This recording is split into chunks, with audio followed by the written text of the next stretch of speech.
Jamaica, watch this. Everybody this, don't be afraid to leave your hometown. You understand? Don't be afraid to move out your hometown, go to somewhere new, and go live your true potential. And there's some people are going to value for who you are. You see, in your hometown where you come from, people are going to know your history, they want to know your past, they want to know the old you, the mistakes you make, your flaws, and them not going to respect you.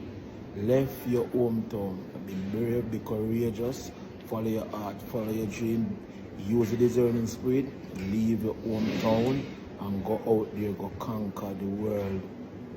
The people them out there need you. Whatever talent or gift you're blessed with, the world out there, them need it.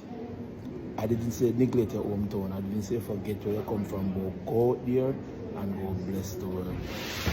God gave you a talent, go out and bless somebody with it.